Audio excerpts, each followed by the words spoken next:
넘어가겠습니다. 이 생각은 이 보고서에 잘 나와 있습니다. CSIS라고 Center for Strategy and International Study라는 미국의 유명한 기관입니다. 뭐 다 아시겠습니다. 이 유명한 기관에 나온 보고서 가운데 큰 충격을 준 보고서가 하나 있습니다. 이게 바로 트럼프 대통령이 되자마자 미국을 에너지 이머전시를 선언했습니다. 미국의 에너지 비상사태를 선언했을 때 저도 그때는 에너지라는 사람인데 아니 미국의 셰일가스가 저렇게 많은데 에너지 비상사태를 선언하는 게 도대체 무슨 말이야 이렇게 생각을 했던 적이 있었습니다. 그러나 그 말의 근저에는 이런 데이터가 있었습니다. 이 데이터가 뭔가 하면 미국과 중국의 전력 공급 능력의 데이터입니다. 1980년도만 해도 미국은 중국보다 10배 이상의 전력 공급 능력을 갖고 있었습니다. 그래서 미국은 그 사이에 제조업이 많이 퇴출하고 전력 사용량이 조금씩 늘어나서 거의 수평선을 지킨 반면에 중국은 급속하게 전력 설비가 늘어났고 2010년에는 골든 크로스가 일어났고 지금은 중국이 미국보다 약 3배의 전력 공급 능력을 갖고 있습니다. 엄청난 석탄을 갖고 있고 엄청나게 원자력을 짓고 있고 지금도 석탄 발전소를 공사 중인 것만 거의 100개에 가깝습니다. 원자력도 많이 짓고 있고 재생에너지도 엄청나게 짓고 있습니다. 그래서 지금은 미국보다 중국이 전력 설비에서는 3배 앞섰다고 얘기합니다. 우리 모두는 송전망을 걱정합니다. 중국은 어떤 식인가 하면 아파트 동과 동 사이에 고압선이 지나가도 다들 가만히 있습니다. 그런 나라의 전력 설비를 늘리는 것과 우리 같은 나라가 전력 설비를 늘리는 건 굉장히 다릅니다. 그런 면에서 이제 미국이 큰 위협을 느꼈고 이 그래프에서 나타난 것처럼 이 CSIS 보고서의 핵심은 딱 2줄입니다. 한 줄이군요. 말하자면 AI 도미넌스를 미국이 하는 데 있어서 가장 큰 장애는 전력이다. 이게 바로 그 보고서의 핵심입니다. 이게 트럼프 행정부가 에너지 비상사태를 선언하게 된 계기가 되었다. 저는 이렇게 생각을 합니다. 넘어가겠습니다. 그래서 미국은 지금 AI 데이터 센터를 엄청나게 건설하고 있습니다. 왜 미국이냐 이렇게 얘기를 하지만 사실 현 세계에서 AI 데이터 센터를 본격적으로 짓고 있는 나라는 미국밖에 없습니다. 많은 사람들이 얘기를 AI는 미국 1등, 중국 2등, 나머지는 다 3등 이렇게 얘기하는 게 다 일리가 있다고 생각합니다. 우리는 아직까지도 데이터 센터를 많이 짓고 있지만 본격적인 AI, 조금 이따 말씀드릴 AI 데이터 센터라는 걸 시작한 것도 아닙니다. 미국은 그걸 시작을 했고 AI 데이터 센터는 이게 파이낸셜 타임스의 이코노미스트지의 데이터에 의하면 보고에 의하면 위에 있는 건 2026년 6월에 있는 데이터 센터의 분포입니다. 조그만 동그라미가 1기가와트 정도이고 큰 동그라미가 한 5기가와트 정도로 생각하면 좋겠습니다. 언더 컨스트럭션이 아래에 있는데 이 아래에 있는 그래프를 보면 미국 전역에 AI 데이터 센터를 엄청난 양으로 건설을 하고 있고 주로 동부와 남부에 많이 있습니다. 아마 서부가 왜 이렇게 없는가를 좀 궁금했는데 물이 많이 부족해서 좀 힘들지 않나 이렇게 추선을 합니다. 이런 데이터가 있습니다. 과거에는 우리가 데이터 센터다 그러면 20메가, 50메가 정도가 주류였는데 아주 크게 짓는다면 100메가 정도였습니다. 근데 요즘 하이퍼스케일러들은 무려 그게 10배인 1기가와트짜리 데이터 센터를 거침없이 짓고 있고 그런 일들은 미국에 완연합니다.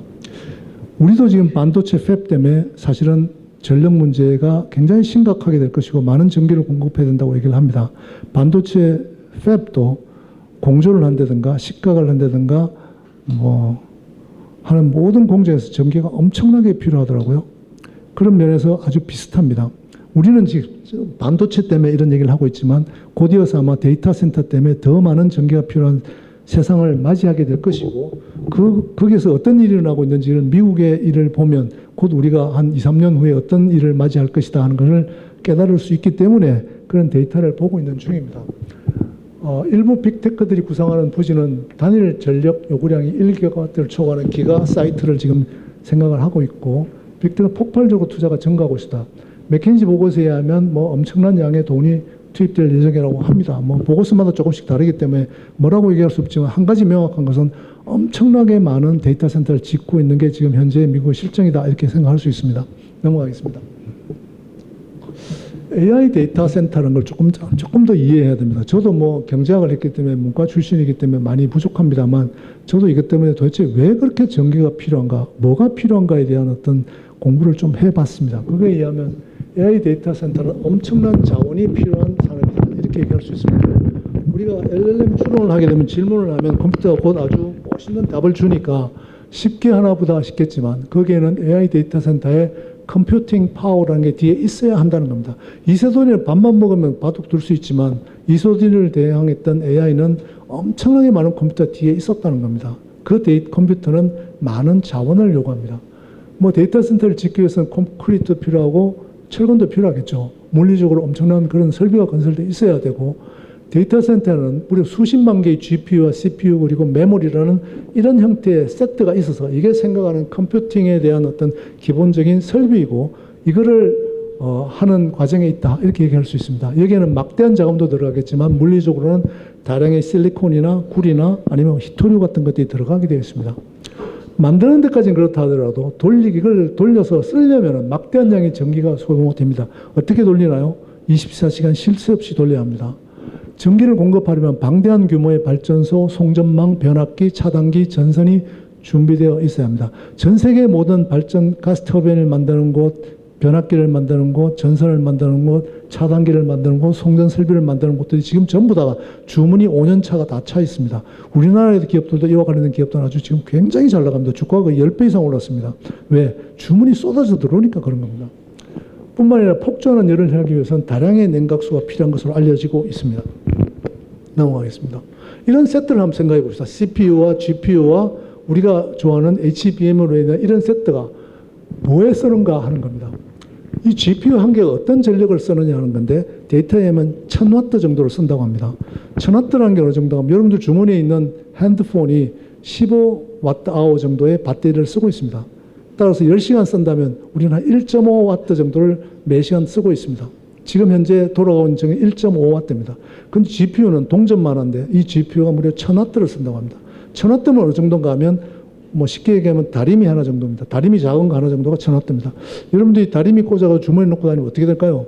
바지 다 타겠죠. 그게 GPU입니다. 엄청난 열이 발생한다는 겁니다. 그 GPU가 어떻게 가동하는가 하면, 다리미는 넓은 판을 데우지만 GPU는 불과 이 동전만한 크기의 칩이고, 그게 밀도가 아주 엄청납니다. 에너지 밀도가 엄청난 데다가 더더구나 시간도, 다리미는 한 20분 쓰겠지만 옛날에 우리 어머니는 정전된다고 다리미 킬 때 얼른 빨리 달려야 된다고 막 설렀던 기억이 납니다. 그런 다리미를 24시간 꼬박 꽂아놔야 되는 게 바로 GPU다, 이렇게 얘기할 수 있습니다. 만약에 지금 하고 있는 데이터 전력 소비 현실을 좀 이해할 필요가 있습니다. 지금 1GW짜리 데이터 센터를 하이퍼스케일들이 짓겠다, 이렇게 얘기할 때 그 데이터 센터에는 도대체 뭐가 들어있는가 하면, 여러분들이 이렇게 사진을 보면 렉이라는 캐비넷처럼 생긴 어떤 물건이 있습니다. 그 렉마다 사이사이에 계속 이런 GPU를 넣어서 설치를 합니다. 한 렉 안에 보통 한 72개의 GPU 정도가 들어간다고 합니다. 말하자면 웬만한 캐비넷에 다리미를 1000W짜리 다리미를 72개 넣어놓고 전기를 다 꽂아놨다고 생각하면 될 겁니다. 그런 렉이 가동되고 있습니다. 그 렉을 한 데이터셋에 얼마나 많이 갖고 있는가 하면 무려 6660개를 넣어놨다고 합니다. 말하자면 50개씩 한 줄을 세운 것을 130줄을 만들어야 데이터 센터 1GW가 된다는 겁니다. 자, 다리미를 1000W짜리 다리미를 72개 넣은 렉을 무려 6660개를 한꺼번에 넣으면 어떤 일이 벌어질까요? 어마어마한 전력이 들어가는 거죠. 그게 데이터 센터의 현실이라는 겁니다. 우리가 한 1GW짜리 데이터 센터에는 결국은 48만 개의 GPU가 들어가서 가동이 되어야 우리가 묻는 LLM의 어떤 질문이 대답이 된다는 겁니다. 그게 AI의 현실이라는 겁니다. 넘어가겠습니다. 그러면 우리가 지금까지 생각하던 IT 산업, 클라우드 산업하고 AI 데이터 센터는 전혀 다릅니다. 우리가 지금까지 생각하는 IT 산업이라는 그 머리에 있는 생각들이거나 아니면 투자는 저기 중국에다 하면 되고, 나는 플랫폼을 만들거나 기계를 만들어서 하는 그런 산업을 우리는 IT 산업이라고 생각을 했었습니다. 물론 우리는 삼성전자나 하이닉스는 말하자면 반도체를 직접 만드는 것이기 때문에 실질적으로 제작을 해야 했지만, 우리가 알고 있는 IT 산업이라는 건 지식 산업이고 오피스에 사는 산업이고 내 핸드폰 속에 있는 산업이다, 이렇게 생각을 많이 했었습니다. 그런데 AI 산업은, AI 데이터 센터라는 것은 어떤 의미에서는 헤비 인더스트리에 오히려 훨씬 더 가깝다는 겁니다. 왜냐하면 1GW의 전기를 쓴다는 것은 가장 가까운 산업이 뭐냐 이렇게 물어본다면 아마 전기 괴물이라고 얘기하는 전기로랑 비슷하다, 이렇게 얘기할 수 있습니다. 전기로가 뭔가 하면 철강을, 이게 전기로의 사진인데 현대제철 인천 공장이 이겁니다. 현대제철 인천 공장 앞에 지나가 보면 이 길을 지나면 굉장히 깁니다. 이 큰 공장 안에 어떤 설비가 있는가 하면, 전기로가 철강 생산 규모는 연산 400만 톤이고 그다음에 약 500메가와트의 전기를 쓴다고 합니다. 놀랍게도 데이터 센터의 반입니다. 데이터 센터의 반이면 1GW의 반이면 500메가와트입니다. 실제로 현대제철 인천공장, 난 믿기지가 않아서 현재는 인천공장의 계약 전력을 조사해봤더니 450메가와트밖에 안 됐습니다. 그렇게 엄청난 전기를 쓰는 게 AI 데이터 센터라는 겁니다. 자원 요구량이 어마어마합니다. 그래서 우리가 인천제철에는 보면 셀을 녹일 때 인공번개라는 아크를 일으켜서 셀을 녹일 때 전기를 쓰고 나머지 시간에 전기를 안 씁니다. 그래서 연간 사용하는 양을 따진다면 인천제철이 쓰는 양은 1기가와트짜리 데이터 센터에 3.5분의1밖에 안 된다 하는 게 데이터가 우리에게 알려주는 사실입니다. 우리는 AI를 스마트폰 속에 있는 가벼운 앱으로 인식하지만 그대에 숨겨진 인프라는 인류 역사상 가장 무거운 전통 산업인 철강보다 더 무겁고 더 에너지 리ኳ이어먼트가 많은 산업이라는 걸 이해해야 된다 이렇게 생각을 합니다. 넘어가겠습니다. 어쩌면 AI 데이터 센터는 잘 안 보이는군요. 우리 시대의 경제 자원을 총동원하는 체제를 요구하게 될 겁니다. AI 경제가 성숙하게 되면 우리는 전 세계 수십억 명의 사람들이 매일 수백 가지 질문을 물어댈 것이고 그 뒤에는 항상 우리는 이런 AI 데이터 센터가 미친 듯이 돌아가야지 되는 그런 구조를 우리는 지금 설계하고 있다는 겁니다. 기업의 생산에서 로봇이나 자율주행과 같은 분야에서 AI 에이전시가 활동하게 되면 얼마 전에 나온 데이터에 의하면 AI 에이전시는 아마 우리가 물어보는 질문의 9배 정도를 한다고 합니다. 말하자면 엄청난 요구를 더 하는 게 되는 거죠. 왜냐하면 완벽하게 답을 만들어야 되기 때문에 그렇습니다. 그렇다면 도대체 얼마나 많은 자원을 요구하게 될 것인가 아주 황당한 그런 생각이 듭니다. AI 기술의 발전과 이를 통해서 생산성 향상은 상당한 시간이 걸릴 겁니다. 그러나 이를 위해서 필요한 전력과 같은 자원은 본질적으로는 대체 불가입니다. 말하자면 이게 오랜 시간이 걸려 갖출 수 있는 병목이 된다는 겁니다. 뭐 경제학하신 분들도 계시겠지만 경제학하는 사람들은 이런 걸 갖다가 레온티에프 프로덕션 펑션이라고 얘기합니다. 말하자면 많은 종류의 생산 요소가 있는데 그 생산 요소들을 결합해서 하나의 생산품을 만들 때 무엇에 있어서 이 생산품의 양이 결정되는가 하면 가장 최소 자원에 의해서 결정된다는 겁니다. 왜? 대체가 불가능하기 때문에. 전기는 대체가 불가능합니다. 칩을 조금 더 잘 만들어서 전기를 덜 쓰는 칩을 만들 수 있겠지만 상당한 시간이 걸릴 것이고 대체 불가능한 이 전기라는 자원은 결국은 오랜 시간이 걸려 갖출 수 있는 병목이 된다는 겁니다. 이미 이 병목은 이미 빗대에서 와트로 넘어갔다는 게 사람들의 생각입니다. 이미 넘어가 있습니다. AI는 가상세계의 진영이 아닌 현실 세계의 에너지 인프라이고 AI 산업 재편을 앞두고 가장 중요하고 시급한 일은 전력을 공급하는 인프라에 선제적으로 과감하게 투자하는 겁니다. 이거 없이 AI는 존재하지 않습니다. 우리가 미래를 AI를 중심으로 설계를 한다면 이거를 하는 게 가장 시급하다는 게 에너지를 하는 저 같은 사람들의 생각입니다. 넘어가겠습니다.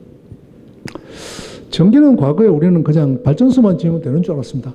심지어는 에너지를 하는 저도 그렇게 생각을 했습니다. 송전망을 아무도 걱정하지 않았죠. 왜? 송전망은 시간이 지나면 지어지게 되어 있었고 별 문제가 없었습니다.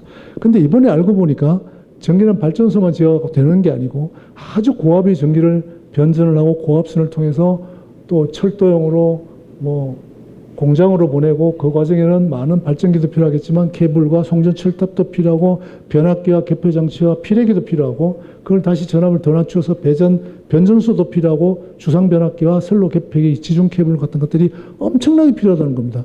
이것 모두 다는 준비가 되어 있지 않습니다. 왜냐하면 이것들은 서서히 늘어나는 전력에 대해서는 충분히 공급할 수 있는 준비가 다 되어 있고 아무런 어려움이 없었습니다. 그런데 이렇게 큰 폭으로 전기가 많이 필요하게 되면 이것들은 절대 단시간 내에 이루어지는 게 아니라는 겁니다. 우리가 그러고 난 다음에 생각해 보니까 이 건물에도 아마 불 하나 들어오는 모두 다는 구리선이 연결되어 있습니다. 전력 개통이라는 것은 우리 국토를 덮고 있는 발전소로부터 지금 여기 있는 전등까지 선이 연결되어 있지 않으면 들어오지 않는 어마어마한 거대한 기계장치이고 이 기계장치가 그렇게 쉽게 빠른 시일 내에 지어질 수 있는 게 아니라는 걸 우리가 이해를 해야 됩니다. 넘어가겠습니다. 미국 얘기를 왜 자꾸 하는가 하면 미국이 우리보다 한 3년 뭐 그 이상의 시간인지 모르겠습니다만 앞에 있습니다. 거기에 아주 급박하게 미국은 그 문제에 부딪혔습니다. 말하자면 전기가 모자랐고 원자력은 질려고 봤더니 10년 이상 걸린다 그러고 SMR은 아직도 뭐 개발되려면 시간이 더 걸린다 그러고 가스터바인을 하려고 했더니 가스터바인 만드는 회사들이 5년 동안 주문 안 받는다 그러고 지금 주문하면 잘하면 6년 후에 받을 수 있다고 얘기를 하고 그러다 보니까 기껏 굉장히 비싼 연료전지 찾아가고 심지어는 우리나라에 와서 현대중공업에 와서 배에다 쓰는 엔진 발전기를 무려 수십 대씩 사갔습니다. 왜? 전기가 없으니까. 송전망은 해주지도 않으니까. 그래서 뿐만 아니라 이게 경계와는 설비가 모자라는 어떤 바틀렉을 지금 겪고 있고, 지금은 더 나가서 주민들이 이제 엄청난 반대를 합니다. 우리 동네에 데이터 센터 좀 갖고 오지 마라. 왜? 전기요금 올라간다. 전선 모자란다. 뭐 온갖 뭐 민원을 하고 있어서 지금 좀 지나면 아마 데이터 센터 반대하는 게 미국도 거의 대부분의 주에서 데이터 센터를 반대하고 있습니다. 그러다 보니까 미국은 어떻게 얘기를 하고 있는가 하면 데이터 센터에 전력회사가 전기를 공급하는 일을 지금 시스템은 거의 불가능하거나 아주 제한적이라고 보고 있습니다. 그래서 네가 데이터 센터를 지으려면 bring your own new energy, 네가 발전소를 가져와라. 네 옆에서 져라는 겁니다. 그래서 네 옆에 져서 네가 송전선에 부담 없이 네가 져서 해라. 그게 지금 PJM이라고 펜실베이니아, 뉴저지, 메릴랜드 주에 있는 큰 전력회사였습니다. 그 전력회사의 팔리시가 그렇게 변하고 있습니다. 데이터 센터는 앞으로 국가가 혹은 전력회사가 전기를 네가 진다고 그러면 내가 몇 년에 전기를 공급해 줄게 계약해서 하는 게 아닙니다. 왜냐하면 좀 어려운 얘기인데 용량시장의 경매에서 전력을 더 이상 맞출 수 없는 한계에 이미 도달했기 때문에 그렇습니다. 그래서 bring your own energy를 해라. 그게 미국의 지금 데이터 센터와 관련된 굉장히 중요한 부분입니다. 넘어가겠습니다. 미국은 국방물자 생산법도 동원했습니다. DPA라고 해서 Defense Production Act라는 것은 오래전에 1950년대에 한국에 전쟁이 일어났을 때 2차 세계대전이 끝나고 난 다음에 군인들은 다 집에 가버리고 군수물자들이 공장을 다 문 닫아버리고 군수물자는 없고 한국 전쟁은 가야겠는데 그래서 만들었던 법이 DPA입니다. DPA를 만들어서 그거에 의거하여 급박하게 전시 동원령을 만들어서 물자를 만들고 군대를 동원해서 한국 전쟁을 치렀죠. 그 뒤에 미국은 이 DPA를 그냥 살려둔 상태 내에서 군수 물자라든가 에너지라든가 심지어는 코비드-19 같은 거 왔을 때도 DPA를 발동을 해서 그런 문제를 급박하게 정부가 나서 해결해야 될 때 이런 일을 해왔었습니다. 이번에 마침 지난 4월 20일에 5개의 전력공급 메모랜덤을 통해서 국방물자 생산법을 발동을 하였습니다. 전력망에 석탄에 천연가스에 요보다 1월에 또 원자력을 한 바 있습니다. 그래서 대규모 원자력 연료에 대해서 한 바 있습니다. 대규모 인프라 개발 이런 것들 모두에 대해서 국방물자 생산법을 발동을 해서 DOE로 하여금 이것들을 조속한 내에 빠르게 시행하도록 미국은 이 일을 지금 풀어나가고 있습니다. 넘어가겠습니다. 이게 백악관에서 나온 프리덴셜 액션의 그 표지입니다. 넘어가겠습니다. 왜 하는가 하면 이걸 전시체제로 에너지를 다룬다는 게 무슨 말인가 하면 이런 겁니다. 에너지 정책을 하려고 보니까 엄청난 규제와 인허가 사항과 이런 것들을 자본을 동원하는데 너무 힘드니까 이것들에 대해서 정부가 나서서 이것들을 해결해 줄 수 있는 그걸 나서겠다는 겁니다. 미국은 전기 공급을 국가가 하는 게 아닙니다. 공기업이 아니고 전부 민간에서 하기 때문에 민간에서 하는 데 있던 모든 규제와 이것을 풀어줘서 해결하겠다는 게 미국이 DPA를 발동한 내용입니다. 넘어가겠습니다. 말하자면 속도전을 의미합니다. 말하자면 의회 승인 없이 적극 집행할 수 있도록 하고 이와 관련된 모든 행정 절차를 이게 돈이 되는지 안 되는지 이걸 따지지 말고 무조건 전기를 공급하는 쪽으로 나가고 있습니다. 이게 지금 미국이 일어나고 있는 일이고 얼마나 급박하게 전기가 필요하면 이렇게 하겠냐 하는 생각이 들 정도로 큰 변화가 있습니다. 말하자면 에너지 총력전을 선언하고 하고 있습니다. 넘어가겠습니다. 근데 우리는 며칠 전에 대한민국 대도약 3대 메가 프로젝트라는 걸 발표했습니다. 뭐 이제 일주일, 한 열흘 지났는데 온 세상을 다 뒤집어 놓다시피 이게 제일 큰 이슈가 돼 가고 있습니다. 에너지와 관련해서 더욱더 그럽니다. 정부는 이 수도권 빼고 나머지 지역에 충청권, 호남권, 영남권, 강원권에 대하여 이러이러한 일들을 하겠다. 데이터 센터는 어떻게 짓고, 세마이컨덕터 팹은 어떻게 짓고, 그 다음에 영남 지역에도 뭘 하고는 뭐 잔뜩 계획을 해놨습니다. 특히 호남 지역에다가 삼성전자와 하이닉스를 옮기는지 뭐 새로 공장을 정사하는지 모르겠는데 해서 하겠다는 게 발표가 되었고 이것 때문에 온 세상이 그냥 전기가 있다 없다 물이 있다 없다를 갖고 거의 뭐 엄청난 논쟁을 지금 하고 있는 중입니다. 저는 개인적으로 전기를 하는 사람은 에너지를 하는 사람은 이건 뭐 가능하지 않다고 생각합니다. 특히 임기가 4년인 대통령이 아마 삽뜨기도 전에 아마 임기가 끝날 거라고 저는 생각을 하는데 그럼 어찌됐든 그걸 하는 과정에서 엄청난 포스를 심을 것이고 그 다음에 이게 우리나라의 전기 문제에 대해서 새로운 어떤 문제를 인식할 수 있는 계기가 되었다는 점에서는 그런 측면이 있다고 저는 생각을 합니다. 넘어가겠습니다. 뒤에 좀 더 있는데 이걸 마지막 슬라이드로 하려고 합니다. 시간이 많이 좀 제약이 되어 있군요. 2026년 6월 29일 날 이쪽에 와서 읽겠습니다. 대한민국 대도약 3대 메가 프로젝트 발표에 따르면 기존에 건설 중인 용인의 반도체 팹 2개에 이어서 호남에도 팹을 서둘러 건설하겠다고 발표하여 엄청난 규모의 전력이 추가로 필요하게 되었습니다. 어느 정도로 필요한가 하면 아까 요 전 슬라이드에 보시면 영남권에는 얼마, 강원권에는 얼마, 충청권에는 얼마, 뭐 호남권에는 얼마 나와 있는데 이게 발표하는 사람마다 다르고 데이터가 다 달라서 컨시스턴한 어떤 데이터를 얻을 수는 없었습니다. 다만 그날 발표한 날 보면 이런 팹도 설치를 해야 되고 팹에는 물론 엄청난 전기가 들어갑니다. 대형 AI 데이터 센터를 다수 건설해야 됩니다. 아까 제가 말씀드렸던 다리미 72개를 넣은 캐비넷을 6,660개를 랙을 갖고 있는 그런 데이터 센터를 지을 때 얼마나 짓겠는가 하면 2029년이면 지금부터 3년 후인데 3년 후까지 8.4기가와트를 그리고 2035년까지 18.4기가와트를 건설하겠다고 공식적으로 발표를 한 걸 봤습니다.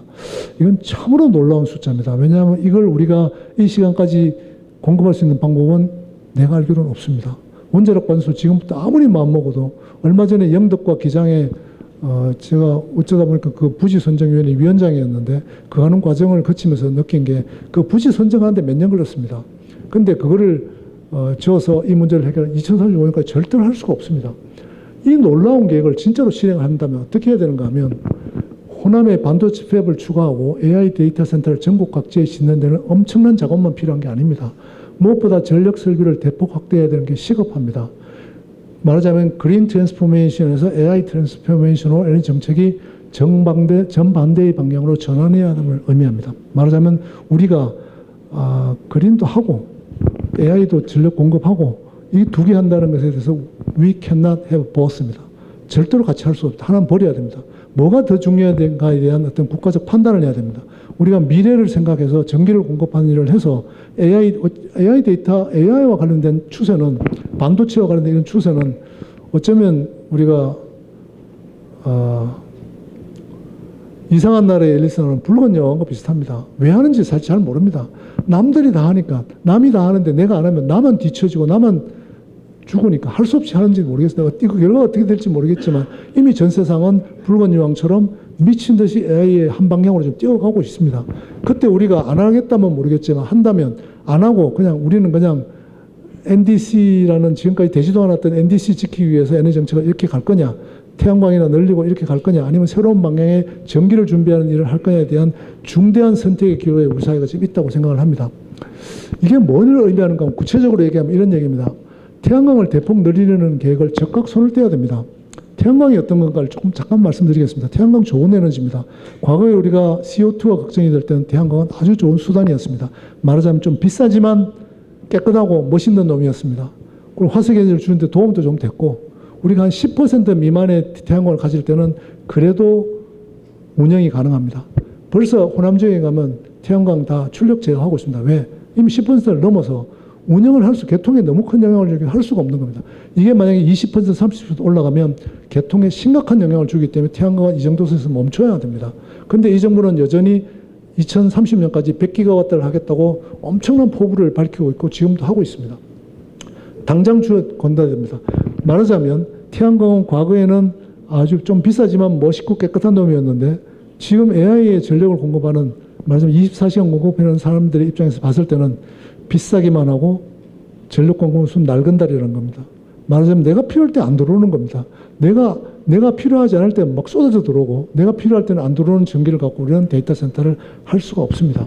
두 번째는 석탄 발전소를 폐지하였던 계획을 지체 없이 바로 폐기해야 됩니다. 지금 석탄 발전소 충남 해변가에 있는 것, 그 다음에 뭐 남쪽에 있는 이 석탄 발전소들은 송전망도 다 돼 있고 그 석탄 발전소는 30년밖에 쓰지 않았습니다. 아주 쌩쌩한 기계입니다. 한 가보시면 놀랄 만큼 이렇게 깨끗하다는 생각이 들 겁니다. 그걸 폐지한다는 것은 말하자면 뭐 말로 설명할 수 없는 어리석은 짓이라고 생각합니다. 지금 이 단계에서 새로 전기를 짓는다는 것은 어떤 전기를 짓도 그보다 시간이 오래 걸립니다. 가스터바인을 짓는데도 지금 주문하는 데만 6년 걸리는 판에 있는 멀쩡한 발전소를 문을 닫는다? 왜? CO2가 좀 많이 나오지 않냐? 지저분하지 않냐? 이런 이유를 받는다는 건 그런 선택을 해야 되는 시점이 아니라는 얘기를 해드리고 싶습니다. 그 다음에 원전, 석탄, 천연가스를 사용하는 가능한 모든 종류의 우리 흔히 펌파워라고 얘기합니다. 펌파워가 뭔가 하면 껌뻑껌뻑 하는 전기가 아니고 내가 원할 때 언제든지 365일 24시간 공급해주는 전기, 그걸 우리가 펌파워라고 얘기합니다. 말하자면 석탄발전소, 원전, 천연가스 발전소 이겁니다. 재생에너지는 펌파워가 아닙니다. 펌파워를 미국에 요즘 하는 좋은 말이 있습니다. Any fuel, any location입니다. 어떤 지역, 어떤 로케이션을 막론하고 가능한 것부터 서둘러 짓기 시작하지 않으면 AI를 못한다 하는 게 전기하는 사람들의 생각입니다. 그게 현재 우리가 갖고 있는 에너지 시장에서 갖고 있는 제일 큰 어려움이고 현재 우리가 맞닥뜨리고 있는 해결해야 될 제일 큰 과제입니다. 아마 내일을 생각한다면 우리가 AI냐 아니면 우리가 기약 없는 NDC를 하기 위해서 계속 이런 데 엄청난 재원을 몰아넣는 일을 계속해야 되냐는 어떤 사회적 선택의 문제라고 생각을 합니다. 이번 정부는 사실은 모양이 조금 바뀌고 가고 있습니다. 말하자면 처음에는 뭐 원전도 안 하겠다 그러고 뭐 태양광을 100개가 하겠다 그러고 뭐 엄청난 포스를 갖고 그걸 해오고 지금도 하고 있습니다. 그런데 얼마 전에 김성환 장관이 발표하기를 나는 그 부지 영덕하고 기장 마련할 때도 야 조마조마하면서 했는데 갑자기 뭐 두 군데가 더 있다는 거예요. 곧 짓겠다고 그러고 12척에게 넣겠다는 얘기를 하는 걸 봐서 바뀌긴 할 것 같습니다. 그런데 그게 여전히 AI 트랜스포메이션과 그린 트랜스포메이션을 망설여가면서 주저해가면서 선택할 일은 아니고 하나를 깨끗하게 포기하고 완전히 한 방향으로 나가지 않으면 안 되는 그런 아주 급박하고 좀 뭐랄까 그런 시점에 지금 우리가 와 있다 이렇게 생각을 합니다. 사실은 이제 원자력 얘기를 좀 더 하려고 했습니다. 그래서 원자력도 만들어서 SMR도 좀 얘기하고 뭐 농축도 좀 얘기하고 하려고 그러는데 저보다 원자력 전문가들이 너무 많이 계셔서 제가 괜히 하는 건 정말 요롱한다는 것 같아서 그 얘기는 안 하려고 합니다. 다만 제가 생각하기에 우리나라가 마치 원전에 대해서 너무 우리는 강국이고 경쟁력도 있고 뭐 사실입니다. 강국에 경쟁력이 있죠. 싸게 만들 수 있으니까. 그러나 새로운 노형을 개발하는데 우리는 아직 사실 젬병입니다. 여기 원자력 유명한 교수님들이 다 앉아 계셔서 제가 말하기는 좀 어려운데 사실 우리가 하고 있는 APR 1400 IP 문제도 해결하지 못하고 있습니다. 그래서 미국은 사실 짓는 데는 젬병이지만 그와 관련된 데이터나 그와 관련된 노하우나 그런 여러 가지 수단을 갖고 있는 나라입니다. 그래서 그 두 나라가 상당한 보완적 관계라는 말씀도 드리고 싶었고, 그 다음에 저는 개인적으로 농축을 꼭 해야 된다고 생각을 합니다. 농축에서 원전 연료가 그동안 지금까지는 러시아가 소련이 망하고 난 다음에 그 핵무기에서 나오는 그 핵물질을 분해해서 전 세계에 팔았고 우리 그거를 아주 싸게 지금까지 잘 이용을 해왔습니다. 근데 그게 2028년 곧 끝납니다. 그래서 미국도 아주 다급하게 되었고 미국도 지금 원전 연료를 만드는 사업을 왜냐하면 다 망해버렸습니다. 다 민간 회사들인데 러시아가 하도 싸게 파니까 이길 수 없으니까 그동안 다 망했거든요. 새로 막 구축하고 있는 중입니다. 우리도 이런 상태가 되게 되면 몇 년 후쯤에 농축을 하는 능력을 갖지 않으면 원전 연료를 과연 우리가 확보할 수 있을까 이런 걱정을 많이 합니다. 뭐 그런 얘기를 좀 드리고 싶었습니다만 뭐 파일은 있습니다. 혹시 필요하시면 참고하시고 제 발표는 이 정도 선에서 마치도록 하겠습니다. 고맙습니다.